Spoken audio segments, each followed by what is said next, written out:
한 주간에 쏟아진 커피 뉴스 속에서 의미 있는 키워드를 뽑아내 얕은 식견을 가진 패널들이 대담하게 이야기해 봅니다. 고품격 커피 방송 커피위크 청춘 커피 페스티벌 랜선 커피 여행편 지금 시작합니다. 안녕하세요 커피위크의 위노. 로빈입니다. 네, 반갑습니다. 반갑습니다. 근데 저희 지금 여기 어디 와 있는 거예요? 여기 청춘 커피 페스티벌 초청받아서 왔는데, 네, 근데 고품격 커피 방송 커피위크 이 뭐 하는 건가요? 그렇죠. 저희 굉장히- 커피위크 아마 모르시는 분들이 더 많으실 텐데 저희는 커피가 1이라도 묻어 있으면 방송을 소재로 한다, 방송 소재로 한다라는 모토로 인터넷에서 어디죠? 팟캐스트. 네, 팟캐스트. 팟캐스트에서 지금 3년째 방송을 하고 있는 그런 팀이죠. 네. 네네. 그래서 오늘 네. 청춘 응원 프로젝트 청춘 커피 페스티벌에 초청받아서 오늘은 특별히 공개 방송으로 진행하고 있는데요. 네. 댓글을 통해서 실시간 이벤트도 진행하고 있으니까 많이 참여해 주시고 재미있는 커피 이야기 들으면서 경품도 꼭 받아가세요. 네. 아 그런데 오늘 여기서 저희 뭐 하는 거예요? 오늘 할 주제는 알쓸 커잡. 알면 쓸데없는. 커피 하시는 분이 그렇게 얘기하시면 안 되죠. 아, 알아두면 네. 쓸모있는 커피를 더 재밌게 즐길 수 있는 네. 잡다한 지식에 대해서 오늘 좀 알려드리려고 해요. 그러면 오늘 주제에 준비한 거 얘기하다 보면 로빈님 가지고 있는 지식들이 다 드러나겠어요. 제 깨알 지식들을 오늘 네. 몽땅 다 쓸어내 진짜? 보려고 합니다. 여러분 꼭 방송 끝까지 네. 들어주셨으면 좋겠어요. 그러면 우리 본격 진행에 앞서서 항상 우리 커피 뉴스 소식을 전하잖아요. 네, 맞아요. 네, 오늘은 이제 제가 또 몇 가지 뉴스를 준비했는데 네. 사랑받는 또 커피 브랜드들이 있단 말이에요. 네, 맞죠. 네. 혹시 커피하면 생각나는 브랜드 있으신가요? 커피하면 스벅? 그쵸, 스벅. 또 저희 방송에서 가장 많이 얘기했던 네. 브랜드 아니겠습니까? 네. 스벅에서 우리 이야기를 많이 했지만 최근에 한국에서 배달 서비스를 시작했다 이런 소식이 들려왔어요. 저희가 예전에 다뤘던 기사 중에 그 외국에서 먼저 시작한 서비스이기도 하죠. 예. 그렇죠. 미국에서 먼저 시작을 했는데 이게 국내에서도 이제 시작을 했다고 해요. 맞아요. 앱을 통해서 이제 배달 서비스를 이제 주문할 수 있는데 보통 우리 스벅 가면은 뭐 대기 시간이 있는 건 당연한 네, 걸로. 사이렌 오더로 네. 주문을 하다 보면은 어떤 분은 대기 번호 50번을 가지고 있으신 진짜요? 분이 있었어요. 예. 와 대박인데. 이게 첫날 이 배달 서비스가 전용 매장이 운영되면서 오픈되자마자 그날 줄을 엄청나게 섰다는 기사를 제가 본 적이 있거든요. 그 앱으로 다운받을 수 있는데 앱에서 대기가 발생했다. 네. 와 장난 아니다. 이게 강남구 이마트 역삼점 스타벅스가 배달 전용 매장이에요. 네. 그래서 참고하시면 좋을 것 같은데 12월 중순에 스탈릿 대치점이 또 오픈될 또 예정이니까 근처에 계시는 분들은 정말 부럽습니다. 그러니까요. 그 서비스를 이용할 네. 수 있다는 것 자체가 네. 최근에 뭐 저는 이제 제주에 살고 있으니까 네. 못 느끼는데 서울은 또 안에서 먹을 수가 없다면서요. 맞아요. 지금 카페에 가시면은 의자를 다 뒤집어서 그러니까 올려놨어요. 그 실내에서 취식을 할 수 없도록. 그러면 이제 배달을 많이 시켜서 맞아요. 먹겠어요. 어차피 그러면 이제 연말이고 하니까 제가 볼 때는 스벅에서 커피를 배달해서 집에서 연말 파티를 하시면 어떨까라는 생각이. 네. 네, 좋죠? 좋은 생각이죠. 네. 로빈님도 그렇게? 네. 이제 연말인데 네. 민호님 그 다이어리 혹시 받은 거 있으세요? 항상 이맘때쯤이면 다이어리 대전 아니겠습니까? 그렇죠. 다이어리를 가지고 싶어서 우리 뭐 여러 군데를 다니잖아요. 이쁜 다이어리들을 네. 만든. 혹시 네. 장바구니나 마음속에 담아놓은 원픽 최근에 굿즈가 있으세요? 인스타그램에서 많이 본 게 있는데 네. 뭐냐면 투썸에서 다이어리가 하나 나왔다고. 투썸 거. 네. 공교롭게도 네. 제가 또 보고 온 진짜요? 다이어리랑 비슷한 것 같은데. 어떤 건데요? 소개 좀 해주세요. 매년 이게 투썸에서도 다이어리 굿즈를 출시하고 있는데 네. 데일리 키트라는 타이틀로 이번에 출시됐어요. 데일리 키트면 뭔가 여러 개가 들어있나 보네요. 근데 네. 특이한 게 뭐냐면 여기 마스크랑 마스크 스트랩 그리고 뭐 오. 다이어리 그 텀블러까지 달력도 포함되어 있는 걸로 알고 있는데 네. 핑크랑 그레이 두 가지 색상으로 있거든요. 그래요? 남자는 핑크 아니겠습니까? 핑크죠, 그러면. 혹시 마스크도 핑크인가요? 아니 마스크는 블랙이더라고요. 그렇구나. 근데 간지나게 생겼으니까 네. 꼭 어, 관심 있으신 분들은 한번 찾아보세요. 근데 예쁘더라고요. 제가 느낌의 투썸은 네. 약간 뭐 커피도 괜찮고 디저트도 맛있지만 디자인에 굉장히 신경을 많이 쓰는 네. 회사로 알고 있어요. 얼마 저희가- 전에 음. 원두 패키지도 디자인 뭐 상을 받았죠. 네, 맞아요. 그 네. 레드닷 어워드인가? 음. 예. 거기서도 투썸이 원두 디자인 패키지로 수상을 하기도 했었죠. 그렇죠. 굉장히 디자인에 신경을 많이 쓰는 회사, 저한테는 그렇게 이미지로 다가오고 있어요. 제가 제주에서 이제 있다가 서울에 오니까 날씨가 굉장히 추워졌어요. 네. 원래 서울이 원래 이렇게 추웠나 싶을 정도로 추운데 또 이럴 때는 우리가 또 따뜻한 곳이 생각나잖아요. 네, 그쵸? 따뜻한 곳. 네, 그래서 남쪽 우리 뭐 나라. 남쪽 나라, 동남아 이런 데 가고 싶어 하는데 어쩔 수 없이 지금 우리가 못 가는 상황이 발생했어요. 맞아요. 그래서 제가 꿀팁 하나를 가져왔죠. 서울에서 네. 집에서 동남아를 즐길 수 있는 방법. 뭐 제가 생각하는 그런 거 아니죠? 뭐 뭐 어떤 방에서 콕, 뭐 방콕 같은 거. 그런 아재 개그는 제 아재력은 네. 네. 그건 아니고 뭐냐면 엔젤리너스에서 아. 샌드위치가 난대. 반미 샌드위치. 반미 샌드위치. 네, 굉장히 핫하잖아요. 음. 네, 요거 하나면 그냥 동남아 기분을 집에서 느낄 수 있어요. 그 먹고 식후 땡으로 음. 이제 커피까지 마시면 되겠네. 식구땡으로 좋죠. 세 가지 맛으로 나왔거든요. 제가 네. 아까 공항에서 오면서 봤는데 굉장히 크기도 크고 풍성해 보였어요. 음. 푸짐해 보여서 그거 하나 먹고도 음. 충분히 한 끼가 해결될 수 있는 거. 음. 그리고 딱 그 알잖아요. 딱 샌드위치 안에 야채도 있고 고기도 네. 있고 일단 든든하겠네요. 한 끼. 아는 맛이 무서운 거. 이따가 이 끝나고 출출할 테니까 위너님이 음. 쏘시는 거죠? 아는 사람이 제일 무섭다더니. 포장이 가능하답니다. 아무튼 지금 시간이 없고요. 저희가 네. 이제 준비한 기사는 여기까지 하고 이제 본격적으로 우리가 커피를 맛있게 즐길 수 있는 꿀팁을 드리고 싶은데 한번 시작을 해보죠. 네, 본격적으로. 그럼 시작을 해볼 텐데 네. 여러분 준비되셨죠? 커피에 대해서 궁금한 사항들 실시간 댓글로 네. 남겨주시고 네. 그럼 저희 커피 알쓸 컵잡 시작하겠습니다. 고. 위너님, 제가 네. 질문으로 먼저 좀 시작을 해볼게요. 네. 그 원두를 사다 보면은 원두 뒤에 내추럴, 워시드, 뭐 이런 허니 뭐 그런 것들이 붙어 있는데 그쵸. 좀 설명을 좀 해주셨으면 좋겠어요. 우리가 이제 커피를 마시다 보면 뭐 아메리카노나 이런 건 상관은 없는데 이제 뭐 핸드드립 커피 전문점 네. 이런 데 가면은 그 원두 이름 뒤에 허니, 뭐 내추럴, 워시드 이런 좀 정체불명의 네. 단어들이 붙어 있는 걸 볼 수가 있어요. 근데 사실은 우리가 커피를 마실 때 그 앞에 있는 나라 이름, 뭐 예를 들면 코스타리카, 콜롬비아 이런 건 우리가 알지만 그 중간에 이상한 또 이름이 있어요. 근데 그거는 몰라도 마지막에 내추럴이냐, 워시드냐, 허니냐에 따라서 이것만 알아도 얘는 어떤 맛을 내는구나라는 걸 우리가 짐작해서 알 수는 있거든요. 그래서 오늘 제가 이거를 구분할 수 있는 방법을 여러분께 알려드리려고. 뭐 그것만 알아도 좀 나 커피 좀 알아 할 수 있나요? 그렇죠. 네, 어디 가서 이게 봤는데 혼이네. 좀 이거 상세하게 설명을 해주시죠. 알겠습니다. 네, 먼저 우리가 좀 워시드라는 방식부터. 이 세 가지는 모두 다 생두를 어떻게 가공하냐에 따라서 이름이 붙은 거예요.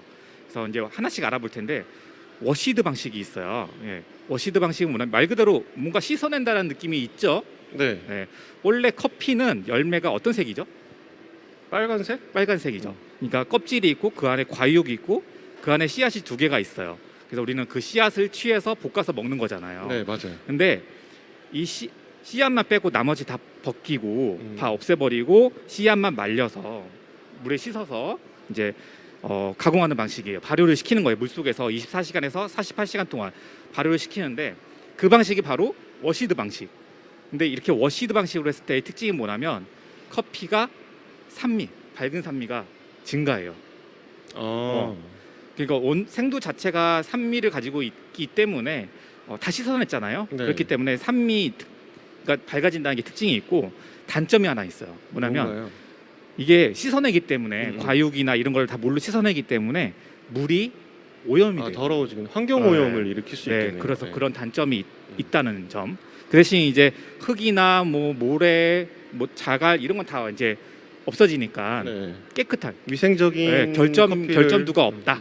거의 없다라는 특징이 있고 이제 껍질을 벗기지 않고 가공하는 방식이 있어요. 예를 들면 그냥 아까 그 빨간색 체리 상태에서 따서 그냥 햇볕에 말려버리는 거죠. 그러면 어떻게 되겠어요? 과육이 씨앗으로 스며들어요. 쪼그라들겠죠. 과육은 단맛을 가지고 있고 그 맛이 발효되면서 씨앗 속으로 커피 원두 속으로 스며드는데 그 맛이 생두에 배이는 거죠. 그러면 맛이 단맛이 나요. 생두에서. 네. 그래서 과일의 향 뉘앙스가 나중에 볶아 보면 난다는 거죠. 내추럴 저도 좋아합니다. 네. 로빈 내추럴 드셨을 때 어떤 느낌을 받으셨어요? 과일을 입에 머금는 느낌이 진짜. 나요. 저는 처음 느꼈을 때가 입안에 향수를 뿌리는 것 같은 느낌이었어요. 향수를 제가 한번 뿌려드려요. 이렇게 이제 가공 방식 차이가 있고, 근데 내추럴도 단점이 있을 거예요. 네. 단점은 뭐냐면 이게 과육이 붙어 있는 상태에서 이제 말리잖아요. 그러면 이 발효 상태가 원두마다 다 달라요. 어떤 거는 금방 상하는 것도 있을 거고, 어떤 거는 조금 덜 성숙된 상태가 맞아요. 있는 것도 있을 거고, 맞아요. 있기 때문에 균일하지 않을 수 있고 균일하지 않은 상태가 될 수 있다. 그래서 이제 맛이 좀 다를 수도 있다. 여러 가지가 매번 볶을 때마다 그런 단점이 있고, 마지막으로 이제 허니 프로세스는 뭐냐면 이 두 가지의 중간 부분이라고 보시면 돼요. 물은 취하지 않으면서 껍질은 벗겨내는 거죠. 그리고 말리는 거죠. 그러면 이제 어떤 맛이 나냐면 산미도 적당히 있고 과육의 단맛도 스며들기 때문에 적당히. 그래서 이름이 허니 프로세스라고 붙은 거죠. 그래서 이 세 가지 차이점을 제가 간단하게 말씀드렸는데 어떠신가요? 이해가 되시나요? 제가 이해한 게 맞는지 한번 봐보세요. 네. 간단하게 그냥 제가 요약해 보면 워시드는 커피 체리를 기준으로 벗겨서 씻겨서 말린 거, 맞아요. 거기에 발효가 하나 들어가긴 내추럴은 하는데 따서 말린 거, 그리고 허니는 벗겨서 그냥 말린 거. 맞아요. 네, 맞죠? 네. 제가 너무 어렵게 설명했나요? 네, 제가 이해한 게 맞네요. 네. 네, 이렇게 이제 이해하시면 되고, 이제 보통은 내추럴이나 이제 워시드 방식으로 커피를 허니까지 포함해서 하고 나면 맛이 강하게 볶지 않는 게 요즘 트렌드예요. 네, 그렇기 그렇죠. 때문에 네. 약간 산미가 있는 커피가 트렌드처럼 느껴지거든요. 맞아요. 근데 네. 이게 맞나요? 트렌드가? 트렌드가 산미가 있는 거는 확실하게 맞는 것 같아요. 아. 그런데 예전 같은 경우에는 불과 10에서 20년 전까지만 해도 우리가 커피는 쓰다라는 인식이 강했잖아요. 제 아는 분이 네. 책을 내셨는데 음. 커피는 원래 쓰다라는 이름의 책을 그 내셨어요. 책 제목 바꿔야 되겠네. 왜요? 지금 아까 말씀하신 내추럴에서는 무슨 맛이 난다고? 아, 네. 과일과. 그래서 네. 과일 맛이 날 수도 있고, 그리고 어떤 커피에서는 꽃 향이 나기도 하잖아요. 그렇죠. 네. 네. 그리고 또 맛을 보다 보면은 얼씨하다라는 느낌. 얼씨는 뭐예요? 흙맛. 흙맛. 저는 지구 맛이라고 표현하긴 하는데. 저는 먹어보질 않아서. 그래서 어. 그거랑 또 지푸라기를 먹는 맛도 가끔씩 있어요. 이거 잘못 볶아진 원두들. 네, 그래서 그런 것들이 있기 때문에 커피 트렌드가 지금 산미가 있는 커피는 맞는데, 맞아요. 그 트렌드를 먹어야 커잘알이다. 네, 뭐 그건 이거는 아니다? 아니에요. 예. 아, 왜 그러냐면은 네. 커피라는 게 기호식품이잖아요. 그렇죠. 그래서 자기가 먹고 싶은 커피가 자기 입맛에 맞는 게 가장 맛있는 커피예요. 윤호님은 산미 있는 커피 좋아하세요? 좋아합니다. 네. 저는 네. 산미를 슈퍼 극강 산미를 좋아하거든요. 아, 네. 그래서 레몬처럼 막 찌르는 산미를 좋아해요. 그런 거 좋아하세요? 근데 그거를 어떤 분들은 굉장히 싫어하세요. 맞아요. 지금 보면은 거의 10명 중에 네. 8분에서 9분 정도는 산미 있는 커피보다 그 중후하고 좀 쌉쌀한 커피를 좋아하시는 분들이 꽤 네. 있으실 거예요. 그렇죠. 밸런스가 잘 맞춰져 있는. 네. 네. 그래서 그런 캐릭터들을 네. 찾아서 마시는 분들이 많아지다 보니까 이게 트렌드로 자리 잡지 않았나 싶어요. 그래서 산미 있는 커피를 먹어야 꼭 트렌드를 읽고 그 내가 커피를 잘 안다라고 생각하시는 거는 오해라는 점. 그렇게 산미 알아주시면 얘기를 하니까 댓글이 하나 이제 올라왔는데 네. 뭐냐면 류지안님이 이제 올려주신 댓글인데, 바리스타 기술에 따라 산미가 다르게 느껴질 수 있을까요? 바리스타 기술에 따라서도 달라질 수 있고, 이게 네. 왜 그러냐면은 뭐 핸드드립을 기준으로 했을 때도 그렇고 에스프레소 머신을 기준으로 했을 때도 그렇고 온도 양을 다르게 한다라든지, 온도를 다르게 한다든지. 네, 그리고 분쇄도가 또 달라지면 산미가 또 달라져요. 네. 그리고 그래서? 어떤 기구를 사용하냐에 따라서 네. 산미를 표현하는 또 방식조차도 네. 틀려지거든요. 저도 제주도에서 작은 카페를 하고 있어요. 네. 근데 이제 손님들 중에 어떤 분들은 산미를 좀 덜 나타나게 해주세요라고 말씀해 주시는 네. 분들이 계세요. 그러면 이제 저는 그 원두의 캐릭터를 알고 있잖아요. 네. 그렇기 때문에 온도나 분쇄도를 조절해서 산미가 좀 덜 나타나도록 그렇게 해서 이제 제공을 해드리는 곳도 있어요. 그리고 또 아. 위모님이 주로 사용하시는 도구가 케맥스잖아요. 그렇죠. 케맥스를 사용하면 그래도 산미를 어느 정도 중화시키는 느낌이 저는 들거든요. 아, 그래요? 네. 그건 제가 잘못 내린 거. 아, 그래요? 저는 왜 잘못 내려주셨지? 그래. 자, 그러면은 제가 오늘 아침에 네. 여기 오면서 아침 겸 라떼를 먹고 왔어요. 라떼. 네. 좋죠. 근데 라떼 먹다 보니까 문득 생각난 게 음. 라떼랑 카푸치노랑 이게 똑같이 우유가 들어간 커피인데 네네네. 이 차이점에 대해서 좀 알려주시면은 네. 여러분들도 좀 활용하실 수 있을 것 같거든요. 우리 보통 바리스타 시험을 볼 때, 실습 시험을 볼 때 네. 라떼로 시험 보지 않고 실습을 카푸치노로 시험 보잖아요. 네, 그때 바리스타 시험 준비할 때 저도 뭐 예전에 네. 취득하긴 했지만 스팀 친다라고 하거든요. 네. 보통 근데 잘 모르셨어요 그때? 라떼랑 엄청나게 스팀을 제가 그때 어. 만들었던 건 다 카푸치노였던 것 같습니다. 그쵸. 엄청난 거품을 제가 만들었기 때문에 네. 근데 카푸치노가 라인지 라떼인지 뭔 잘 모르겠다. 예, 그 아. 부분을 좀 모호한 것 모호하긴 같은데. 해요. 네. 왜 우리나라에서는 조금 그 부분이 모호한데 제가 간단하게 좀 말씀을 드리면 라떼 같은 경우는 우유의 비율이 굉장히 높아요. 거품 비율보다 우유의 비율이 굉장히 높고 카푸치노는 거품의 비율이 굉장히 높아요. 거의 커피와 우유와 거품의 비율이 1대 1대 1. 카푸치노. 그래서 우리 뭐 카푸치노 먹는 드라마에서 영상 보면 입술에 거품이 묻어 있는 거. 그 거품 보셨죠? 키스 같은. 그렇죠. 네. 저 개인적으로는 카푸치노를 굉장히 좋아하거든요. 예, 예. 근데 아직 우리나라에서 카푸치노를 좀 맛있게 하는 데가 있으면 좀 댓글로 좀 달아주시면. 저는 네. 카푸치노 하면은 이게 커피가 언제 입술에 닿을지 모르니까 살짝 긴장을 하거든요. 그래요? 그 폼 위에 거품 속에서 네. 이게 나오는 거니까 음. 커피가 그래서 긴장을 가끔씩 해요. 예. 그런데 카푸치노 얘기하셨으니까 카푸치노가 혹시 어떤 그 말에서 그 어원이 됐는지 네, 어떤 유래로 카푸치노. 네. 네. 알고 계신가요? 전 알고 있지만 설명해 그래요? 주시죠. 카푸치노 이거는 조금 진짜 알쓸 커잡이에요. 뭐냐면 오스트리아에 되게 유명한 가문이 있어요. 합스부르크라는 가문이 있거든요. 명문 가문인데 1400년대부터 거의 600년 동안 유럽을 그냥 쟁패했던 가문으로 쟁패했던 거의 이 가문만 가지고 얘기를 하자면 유럽 전체를 다 한번은 왕실과 다 연결이 돼 있는 그런 되게 유명한 가문인데 여기에 묘지를 관리하던 수도원이 있었어요. 그 수도원에서 이름이 이제 따온 거거든요. 그 수도원 이름이 뭐냐? 카푸친 수도원이에요. 거기서 이제 그 카푸치노라는 이름이 나온 건데 왜 이름이 그렇게 붙었냐면요. 카푸친 수도사들의 머리 모양이 위에서 보면요. 가운데가 머리가 없어요. 주변에만 머리가 있고 어떤 걸 얘기하시는지 알겠죠? 네, 뭐 특정 그거를 좀 그건 아니지만 네. 아니, 그 모양이 그렇게 생겼다. 머리가 그렇게 생겨서 유래. 예. 그런데 우리 카푸치노를 보면 옆에는 커피 띠가 둘러져 있고 가운데 우유가 거품이 올려져 있단 말이에요. 상상이 되네요. 네. 그래서 그 모습과 비슷하다고 해서 원래는 놀리는 이름으로 시작을 했는데 그게 이름이 굳어져서 이제 카푸치노가 된 거죠. 자, 아시겠죠? 카푸치노에 대해서는. 네. 지금 변가연님께서 네. 카푸치노는 시나몬 향으로 즐기는 커피인가요? 시나몬을 안 좋아해요. 유유. 그렇지 않아요. 시나몬을 안 처음에는 시나몬을 넣지 않았어요. 근데 이게 저도 정확하게는 어디서부터 시나몬을 넣지는 잘 모르겠지만 네, 시나몬은 안 넣으셔도 됩니다. 네. 그러면은 제가 이제 커피를 마시다 보니까 루리님 되게 다양한 향이 나고 또 커피 그 원두 이름 밑에 무슨 멜론 맛이 난다, 수박 맛이 맞아요. 난다. 네. 진짜 그런 걸 넣냐고 물어보는 사람도 있었거든요.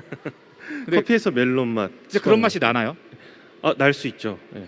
진짜? 이게 근데 보통 보시면은 컵노트라고 해서 컵노트. 커피를 내려주거나 아니면 원두를 구매하실 때 보시면은 컵노트라고 해서 그 맛과 향들이 써 있는 게 있어요. 네. 거기에 지금 위노님이 말씀하신 것처럼 멜론이라든지 수박, 뭐 자두, 레몬 이런 것들이 써 있는데 그렇게 써 있어 집에 와서 혹시 내려 먹고 보거나 아니면은 커피를 받아서 마셨을 때 그 맛이 내 입에는 전혀 느껴지지 않을 때가 있어요. 전혀 안 느껴질 때가 있죠. 말도 안 되게. 근데 그게 내가 커피를 몰라서 그런가 그러시는 분들도 가끔씩 있어서 그거는 아니고 왜 그러냐면은 그거는 커피 감별하시는 분들은 전문가 분들이시잖아요. 그분들은 그 커피 캐릭터가 가지고 있는 원산지에서 어떤 환경에 자라서 어떤 맛을 내는지에 대한 그 감별을 하시는 분들이 직업이신 분들이에요. 그래서 그분들이 고도의 훈련을 거쳐서 나타낸 맛 표현이기 때문에 그분들의 개인 경력에는 그 통제된 그 커피 감별하는 공간에서의 그 맛 감별이 분명히 이루어졌을 거예요. 근데 우리가 아, 커피를 마시는 환경 자체는 네네네. 그분이 커피 맛을 감별하기 위해서 세팅됐던 그런 환경과는 전혀 틀릴 수 있다라는 그러니까 거죠. 네. 고도로 훈련되신 분들은 정확하게 그 커피의 맛을 정확하게 느낄 수 있는 그렇죠. 환경에서 커피를 마시지만 훈련을 우리는 하셨으니까. 청국장을 먹고 커피를 마실 수도 있으니까. 그렇죠. 제 커피잉 폼 아니면은 커피잉 연습할 때 네. 맛 표현하는 거 보셨잖아요. 로빈님 커피폼 보면 막 청국장, 제첩국 막 이런 맛이 난다고 네, 저는 써있단 실제로 말이에요. 맞아요. 이게 네.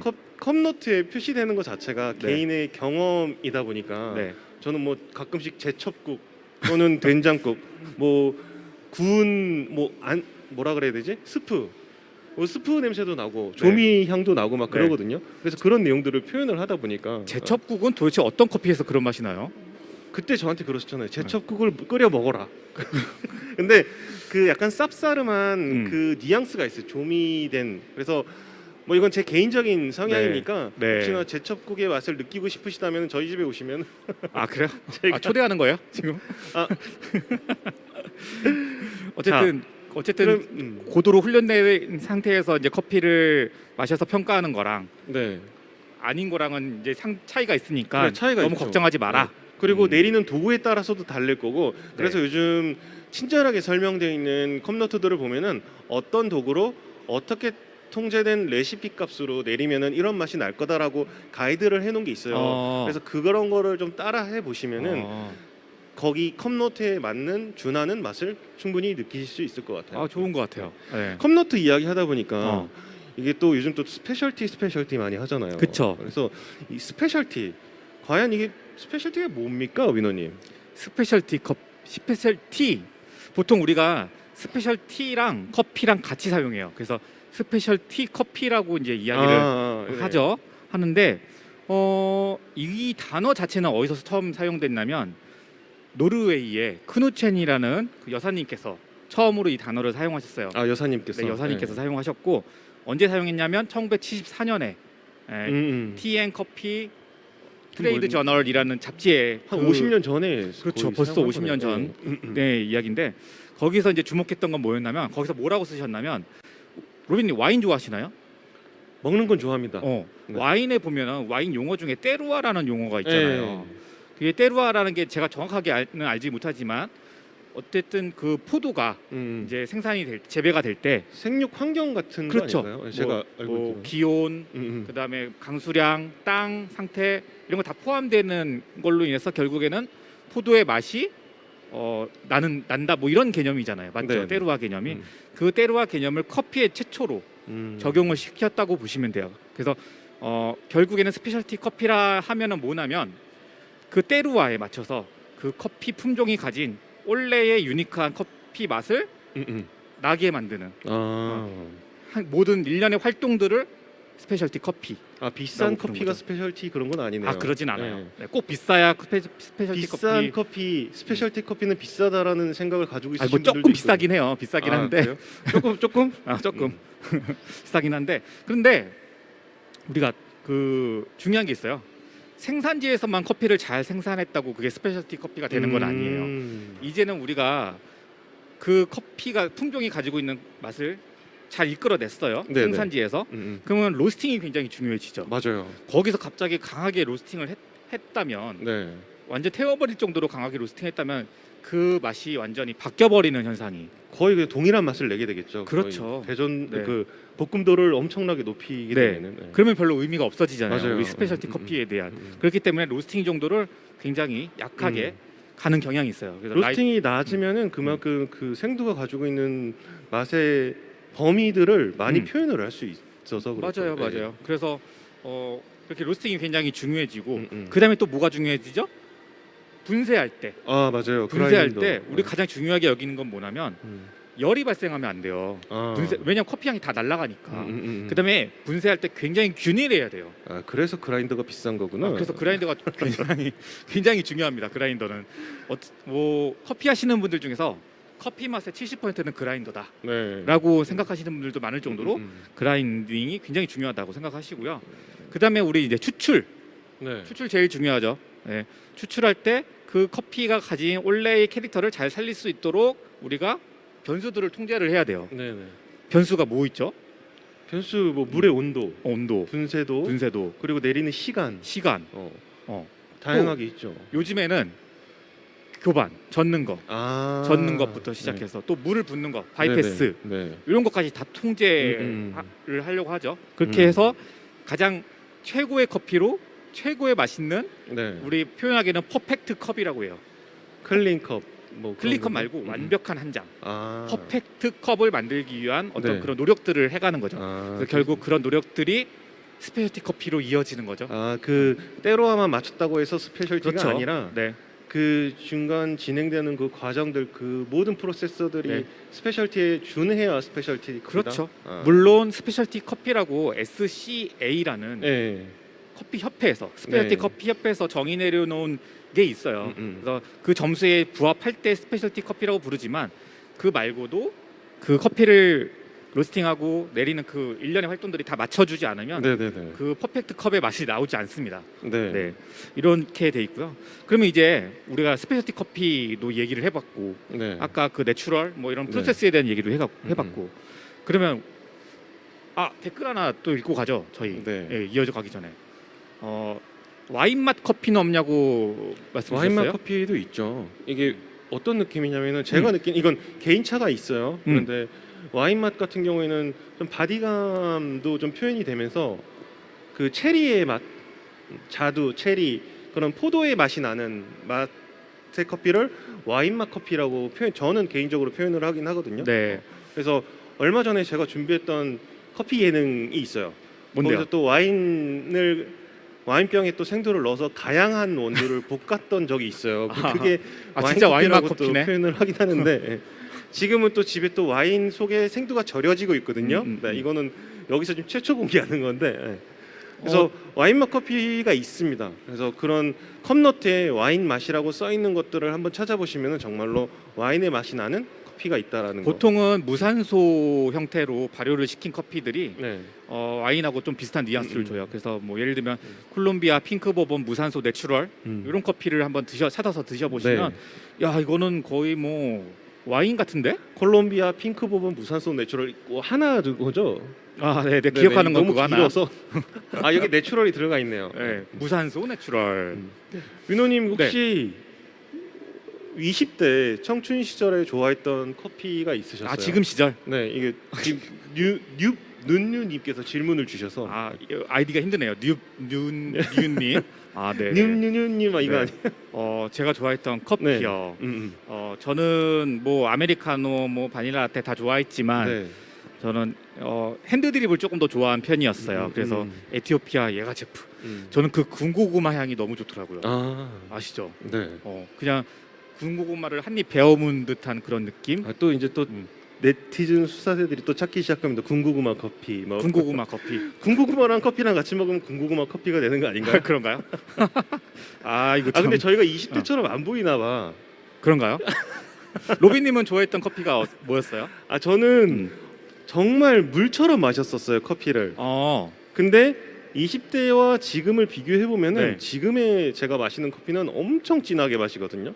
그래요? 그때 마셨던 그 커피 아메리카노 한 잔보다 지금 마시는 커피 에스프레소 한 잔으로 에스프레소가 아니라 핸드 드립으로 내린다고 치더라도 그런 커피를 한 3잔 정도 만들 수 있을 정도 진하기로 먹거든요. 그래서 저는 연하게 워터리하게 마셨던 기억이 납니다. 뭐 어느 지역의 커피라기보다 그냥 젊었을 때 커피는 헤이즐넛 맛이 나는 아메리카노밖에 생각이 좀 안 나네요. 좀 오래 연식이 됐죠. 옛날에는 왜 이렇게 헤이즐넛을 카페에서 많이 내놨는지 모르겠어요. 어떻게 보면 향커피잖아요. 그게 윤호님이 예전에 말씀해 주셨는데 배전도를 좀 높게 가져가면서 품질이 이렇게 좋지 않은 커머셜 원두들을 가지고 와서 볶아서 내놓다 보니까 가양을 한 설이 있었다고 하지 않았어요? 맞아요. 네. 옛날에는 이제 원두는 상하지는 않으니까 그거를 이제 버리긴 아깝고 그래서 이제 공장에서 여기다 향을 입혀서 가양을 해서 다시 또 판매를 했던 건데 그래서 이제 보통은 우리가 배울 때는 헤이즐넛 커피나 바닐라 향이 들어가 있는 커피는 품질이 그렇게 좋지는 않다. 그렇게 그리고 얘기를 많이 했죠. 원두 지금 상하지 않는다고 말씀하셨는데 이거를 되게 궁금하시는 하는 분들이 있어요. 네. 어떤? 컵 원두를 그 유통기한이 어느 정도 되는지에 대해서 네. 잘만 보관하면 뭐 오랫동안도 보관하죠. 네, 우리 보통 거기 제공하는 그 유통기한을 표시하는 거 보면 1년이라고 되어 있거든요. 그쵸. 위노님이 권장하는 유통기한은 어떻게 되세요? 원두 상태에서는 2주. 음. 네, 그다음에 그라인딩 분쇄한 상태에서는 당일에 먹는 게 네. 가장 좋죠.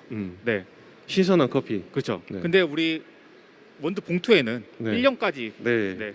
보관만 잘 된다면은 1년까지도 괜찮고 저 같은 경우에도 그런 저는 보통 거의 일주일 이내에 소진을 하는 편이에요. 원두 네. 같은 경우에. 예. 그렇죠. 그다음에 커피크 두 분은 커피를 언제부터 배웠냐고 또. 아 저요. 네. 저는 연식이 좀 짧아요. 네. 가방끈이라고 해야 돼. 가방끈. 저는 커피를 처음 뭐 배우기 시작했다라기보다 네. 커피에 관심을 가지기 시작한 게 불과 몇 년 안 돼. 한 6년 정도 됐거든요. 6년. 네. 6년이 얼마 안 된 거예요? 그때쯤 그 초창기 위노님을 만나게 된 거고 위노님은 그 전부터 시작을 하셨죠. 맞아요. 위노님은 좀 뭐 저는 어떻게 역사가 좀 길죠. 15년 네. 정도 됐고요. 네. 우연찮게 또 네. 커피숍에 갔다가 핸드드립에 반해서 이렇게 커피의 길로 들어왔네요. 저는 직장 다니다가 위노님을 만나서 커피를 좀 깊게 기존에는 그냥 마시던 애호가에서 이제 커피를 내려 마시는 단계에 이르게 된 거죠. 저는. 그러면 지금 로빈님처럼 이제 커피가 애호가가 이제 된 거잖아요. 네. 그럼 이제 집에서도 커피를 드시고 싶어 하실 텐데 네.